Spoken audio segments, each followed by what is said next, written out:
Guys, we're here with another first for Friday. We're going to start out today with Just Juice. Juice Fallstitch lives with her pa and ma and her 4 sisters way out in the hills. Working with her hands comes easy to Juice, but letters and numbers don't make any sense to her, so she's starting 3rd grade all over again. Then, pa gets an official-looking letter saying the town has sold their house away from them, but the family has one last chance to pay back the taxes they owe before they lose everything. Will they ever find the money to get their house back?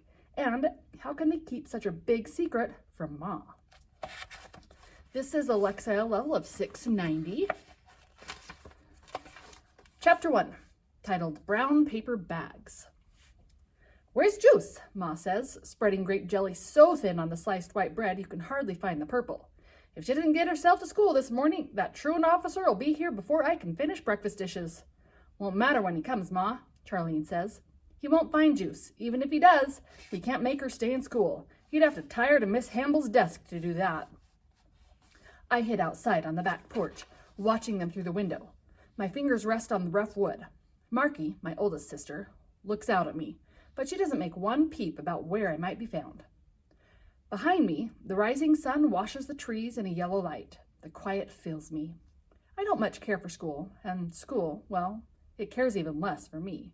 I should be in the 4th grade, but my old teacher, Mrs. Deal, she said I didn't try hard enough and now I must stay back. That didn't stop Mrs. Deal from moving up with the rest of my class. They all left me behind with the new teacher, Miss Hamble. So I don't go to school much. I spend most days with Pa, walking. Since Pa lost his last job, he does a lot of walking.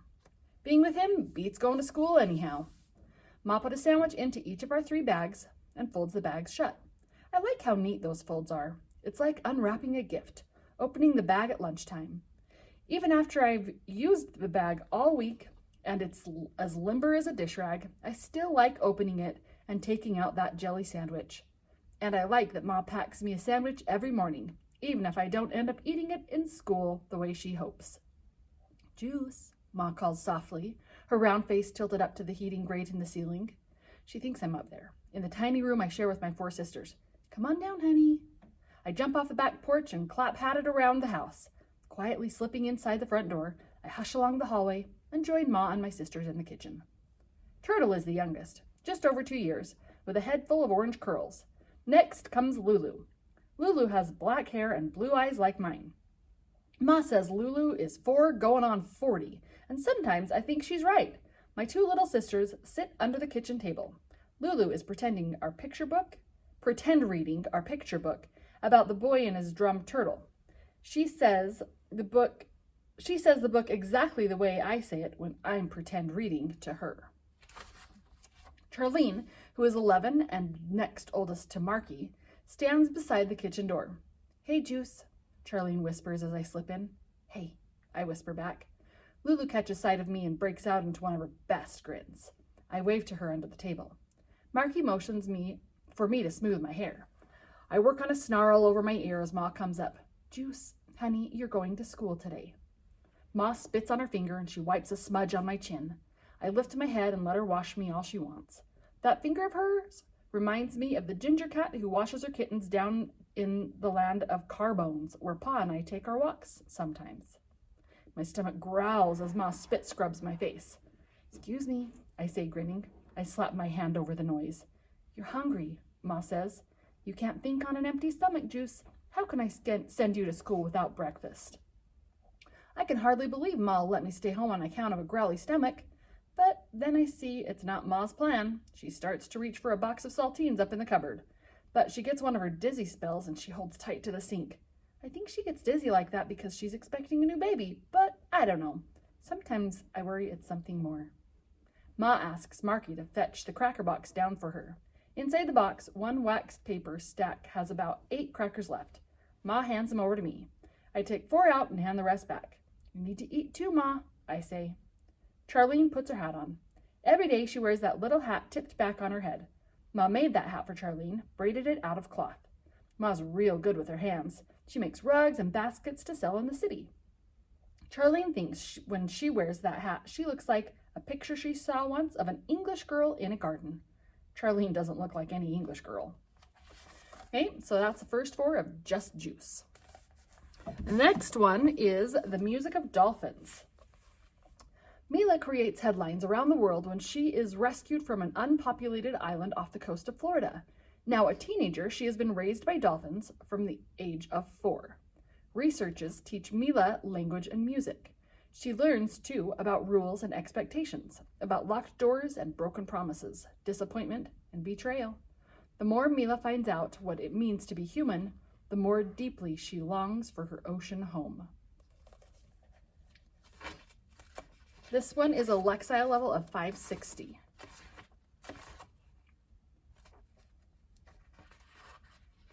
This one starts off with a kind of a thought from the character and then a newspaper article before it gets into the story. So you can see it's the text in it is pretty big. It looks like a thicker book, but it's a really quick read. A fast reader can probably read this book in a day, just in a couple of hours. 1. Dr. Beck says, "Where is the ear?" I show a picture of the ear. Dr. Beck says, "Good, Mila. Where is the eye?" I show a picture of the eye. Dr. Beck says, "Good, Mila. Where is the nose?" I show a picture of the hair. Dr. Beck says, "No, Mila. The nose is not in the hair. The nose is here, in the front of the face." Dr. Beck shows a picture of the nose. Dr. Beck says, "Where is the nose, Mila?" I show a picture of the nose. Dr. Beck says, "Good, good, Mila. I like good." 2. The helper is Sandy. Sandy says, "I have a present for you, Mila." Sandy says, "The present is to eat. The present is good fish. Do you want to eat this good fish, Mila?" I say no. The fish is not good. The fish is dead. Sandy is not happy. I like Sandy happy. Dr. Beck says, "What is this?" Dr. Beck shows a picture. The picture talks. It says, "Girl." Dr. Beck says, "What is this, Mila?" I say, "Girl." Dr. Beck says, "Good, good. Mila, what is this?" Dr. Beck shows a picture. The picture talks. It says, "Boy." Dr. Beck says, "What is this, Mila?" I say, "Boy." Dr. Beck shows a picture. The picture talks. It says, "Dolphin." Dr. Beck says, "What is this, Mila?" I say, "Dolphin." "Dolphin! Good, good, dolphin!" I like to see the picture of dolphin. Dr. Beck says, "Very good, Mila. Tell me, what are you, a girl or a dolphin?" I show a picture. The picture talks. It says dolphin. I say dolphin. Dr. Beck says, "No, Mila." Dr. Beck shows a mirror. Dr. Beck is in the mirror. A girl is in the mirror. Dr. Beck says, "Okay, Mila, tell me, what are you, a girl or a dolphin?" I look in the mirror. I look at the picture. The picture talks. It says girl. I say girl. Dr. Beck says, "Yes, girl. Good, Mila, you are a girl." Sandy is here. Sandy says, "Look, Mila, I have a book. It is a fish book." I come to Sandy. Sandy says, "Show me the tail of the fish, Mila." I am showing the fish tail. Sandy says, "Good, Mila, show me the big rocks." I am showing the big rocks. Sandy says, "Good, Mila, show me the sea." I say, "Sandy, come." Sandy says, "No, Mila, show me the sea in the book." I want to show Sandy the good sea. Sandy wants the picture in the book. I show the picture in the book. I make Sandy happy. I'm going to see another girl. The girl is little. The girl is different. Not like Dr. Beck and the others. The girl is different, like me. I say my dolphin name to the girl. The girl looks at me. I say my dolphin name again. The girl makes me laugh. Dr. Beck and Sandy and the others like the laugh. Dr. Beck says to the girl, "Shay, this is Mila." Dr. Beck says, "Mila, this is Shay." I say the word Shay. Sandy writes in a book, "Mila says Shay." Dr. Beck says, "Shay is like you, Mila. She is learning to talk. You and Shay can work together. Who can show me a thing we can wear?" I show a picture of boots. I say, "Boots. I have boots." Dr. Beck says boots are for rain only. My ears like to hear boots all the time. I make good boots to talk like the dolphin. Dr. Beck says, good, Mila. Shay is not showing. Shay is not saying. Dr. Beck says, who can tell me what you do with a fork? I show a picture of eating. I say, eat. Dr. Beck says, good, Mila. Shay is not showing. Shay is not saying. Dr. Beck says, who can tell me what you do when you are cold? I am watching Shay. I am walking to Shay. I am showing Shay a gentle hand. Shay is a soft hair girl. Shay is a big eyes girl. Shay is a little girl. I am looking in the face of Shay. Shay is not showing. Shay is not saying. But I am hearing Shay with no words. Okay, so that is the music of the Dolphins. So it starts off a little bit interesting, doesn't it? The next one is the view from Saturday. Their path to the state finals started with the 6th grade championship. Mrs. Olinsky had expected victory, for her team was quick and informed and worked together perfectly. No one had expected them to trounce on the other two 6th grades, but they did. Their victory was so profound that the 6th grade math teacher, Miss Sharkey, confided to the music teacher, Ms. Massolino, that for the first time in the history of Epiphany Middle School, there was a chance, just a possibility, mind you, that a 6th grade team might beat the 7th grade. In what, I wonder? Chapter 1. Miss Eva Marie Olinsky always gave good answers. Whenever she was asked how she had selected her team for the academic bowl, she chose one of several good answers. Most often she said that the 4 members of her team had skills that balanced one another. That was reasonable. Sometimes she said that she knew her team would practice. That was accurate. To the district superintendent of schools, she gave a bad answer, but she did that only once, only to him, and if that answer was not good, her reason for giving it was. The fact was that Miss Olinsky did not know how she had chosen her team. And the further fact was that she didn't know that she didn't know until she did know. Of course, that is true of most things. You do not know up to and including the very last second before you do. And for Miss Olinsky, that was not until bowl day was over, and so was the work of her 4 6th graders. They called themselves the Souls. They told Miss Olinsky that they were the Souls long before they were a team, but she told them they were a team as soon as they became the Souls. Then after a while, the teacher and team agreed that they were arguing chicken or egg. Whichever way it began, chicken or egg or chicken, team or the souls or the team, it definitely ended with an egg. Definitely an egg. People still remark about how extraordinary it was to have 4 6th graders make it to the finals. There had been a few 7th graders scattered among the other teams, but all the rest of the middle school regional champs were 8th graders. Epiphany had never before won even the local championship, and there they were, up on stage, ready to compete for the stage trophy. All 4 members of Maxwell, the other team in the final round, were in the 8th grade. Both of the Maxwell boys' voices had deepened, and the girls displayed lacy bra straps inside their t-shirt necklines. The fact that the necklines were outsized and that 2 pairs of straps matched, they were apricot colored, made Miss Olinsky believed that they were not making a fashion statement as much as they were saying something. To her 4 6th graders, this was something they could spell and define, but had yet to experience. Unlike football bowls, there had been no season tallies for the academic teams. There had been no best of 5. Each contest had been an elimination round. There were winners and there were losers. From the start, the rule was, lose 1 game and you are out.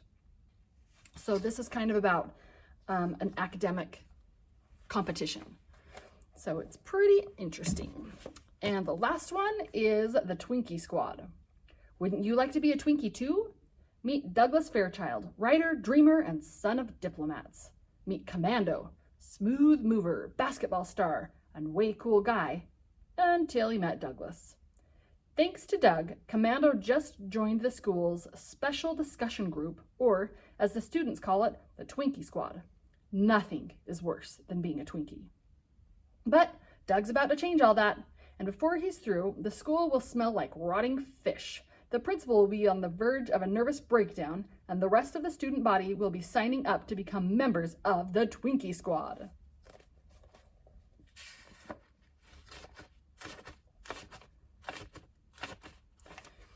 Chapter 1. A Blob of Something Different. The morning recess at Thaddeus G. Little Middle School was in full swing when the limousine arrived. It was long and silver, the stretch kind. It whispered up to the curb at the school's front entrance. Jump ropes fell idle, tape players were switched off, and basketball rebounds dropped to the ancient pavement of the playground. Recess spilled out of the yard to surround the limo. A slim, stylishly dressed woman emerged from the back seat of the car and stood for a moment, scanning the crowds of curious 6th, 7th, and 8th graders. Her eyes fell on the only one of them not mobbing her car, very tall, blonde 6th grader, seated on the front steps.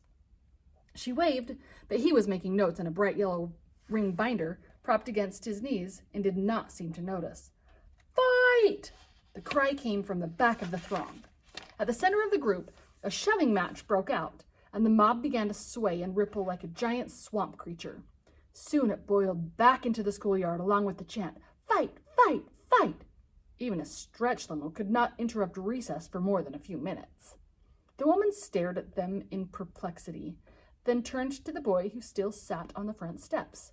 "Well, Douglas, aren't you going to say hello, or are you embarrassed to have a mother in front of your friends?"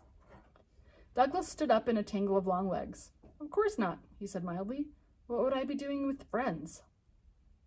He snapped his binder firmly shut and approached his mother. "How was Rome? I thought you weren't coming home till tonight." "Your father stayed at the summit. I took the early plane because my secretary said your principal called 5 times. Douglas, is there anything you want to tell me before I go in there?" "Mr. Silverman probably just wants to meet you," her son said airily. "Everybody knows you give the most famous parties in Washington. Maybe he's trying to get on the guest list." "Douglas, this is the public school system. It's not like all those private schools you were kicked out of. If you don't fit in here, there's no place left to send you. We'd have to move to another city, and your father might have trouble finding work in a U.S. ambassador in Omaha." Grasping his arm, she propelled the two of them through the heavy metal front doors. As they disappeared inside the school, they could still hear the shouts from the playground. "Fight! Fight! Fight!" "I don't know how you manage to get in so much trouble," she went on. "No one can even tell me what it is you do, just that they can't stand it and they won't put up with it." Douglas drew himself up to his full height, which for a 6th grader was an amazing 5 feet 11 inches. "Schools are just like factories. You put a blob of plastic into the machine and it spits out a little toy triceratops. Everything is fine as long as all the triceratopses are exactly alike. But when a blob of something different comes along, they've got to get rid of it before the whole machine breaks down." She looked at him. What if the blob of something different loses his allowance for a month? Douglas shrugged. "Money is totally irrelevant to my lifestyle." "Douglas, your attitude!" She was on the verge of a display of temper when the school secretary spied her and emitted a cry of delight. "Miss Fairchild!" she guessed, rushing over. "What an honor! You look just like your pictures in the society pages." "How do you do?" Miss Fairchild responded graciously. "I have an appointment to see Mr. Silverman." Yes, of course." Completely starstruck, the secretary made no move to buzz the inner office. "Is it true that the vice president of the French ambassador played a duet from Oklahoma on the piano at your last party?" Miss Fairchild laughed politely. "You can't believe everything you read." The door to the inner office burst open and out strode Mr. Silverman. He was a young man who looked more like a high school senior than a principal. Very much aware of this, he did everything he could to appear older. He had grown a giant, bushy mustache, a scraggly beard almost, but not quite concealed by rosy apple cheeks. "Thank you for coming, Mrs. Fairchild," he greeted her, "and may I say it is an honor to have you and the ambassador choose our school for Douglas. I'm sure you'll find this just the atmosphere you've been looking for." At that moment, a beefy 8th grader roared into the office, holding a bloody handkerchief to his nose and wailing at the top of his lungs. The principal stared in horror. "Michael, what happened? Who did this to you?" "Commando!" the boy howled. "Commando did it! It was Commando!" Mr. Silverman looked bewildered. "Commando? What commando? Where?" As if on cue, a teacher marched in, leading a small, skinny, dark boy with blazing eyes. His jet black hair was short on top and stood up in spikes, but hung long and straight everywhere else, brushing his shoulders. From his left ear, a silver-coiled cobra dangled. His nose was bloodier than Michael's, but not a word of complaint came from him. Mr. Silverman took one look at him and groaned.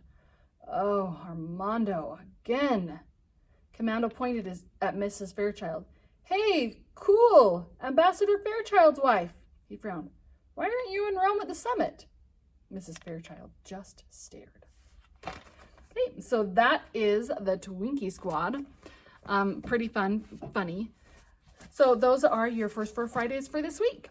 Hope that you can find one and add it to your list of books that you want to read.